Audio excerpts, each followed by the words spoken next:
So ఈ వాలి Sugriva episode మొత్తం అయిపోయిన తర్వాత Ram has his own army. ఆర్మీని తీసుకొని tip of the India Kanyakumari. So అక్కడికి వెళ్ళి he now wants to go to Lanka to get back Sita. నేను రీసెంట్ గా ఒకటి చూసాను, లైక్ రామాయణంలో రాముడి గురించి అయోధ్య గురించి ఎంతైతే ప్రీటెక్స్ట్ ఇన్ఫర్మేషన్ డీటెయిల్ ఉందో అంతే డీటెయిల్ రావణ లంక గురించి రావణాసురు గురించి కూడా ఉంది.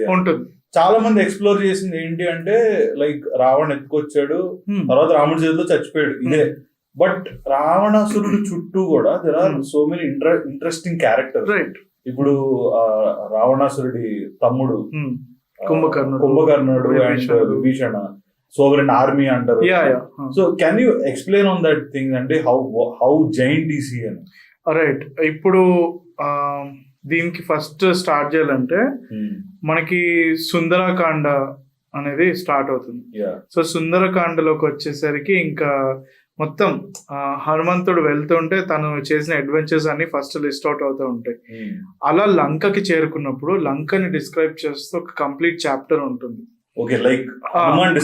హనుమాన్ డిస్క్రైబ్ చేయడం కాదు, వాల్మీకి డిస్క్రైబ్ చేస్తారు. హనుమంతుడు ఏమేమి చూశాడు అని చెప్పి.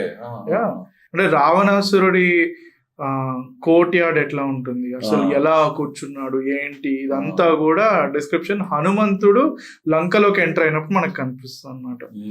లైక్ అది ఎలా ఉంటుందంటే హనుమంతుడు చూసినవి వాల్మీకి రాస్తే మనం వాటిని చదివినట్టు ఉంటుంది. So it is all Valmikis words అనమాట. అయితే హనుమంతుడు యూనో అది ఫస్ట్ ఒక యుద్ధం చేస్తాడు లోపలికి, అంటే రావణాసురుడికి కలిసే ముందు. మళ్ళీ అంటే టు షార్టన్ ఇట్ ఏంటంటే తనకి తానుగా లొంగిపోతాడు.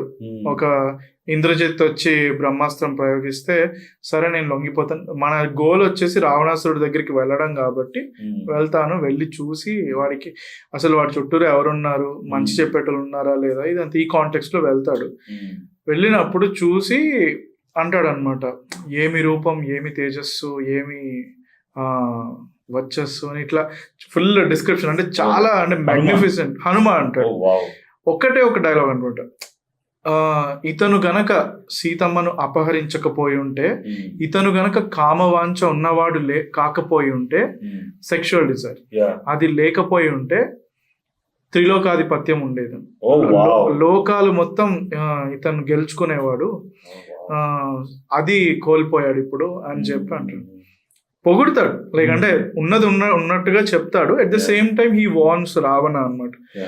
ఈ డిస్కషన్ లో మనకి కనిపిస్తుంది అనమాట. అందులో రూపం గురించి కూడా చెప్తాడు.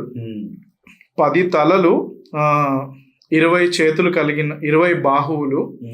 అండ్ ఎంత డీటెయిల్ గా ఉంటదంటే ముత్యాల దండలు వేసుకున్నాడని, తెల్లటి పట్టు వస్త్రాలు వేసుకున్నాడని, దట్టమైన మేఘం లాగా భయంకరంగా ఉంటాడు, కోరలు కలిగి ఉంటాయి, ఇట్లా ఈ డిస్క్రిప్షన్ అంతా ఉంటుంది అనమాట.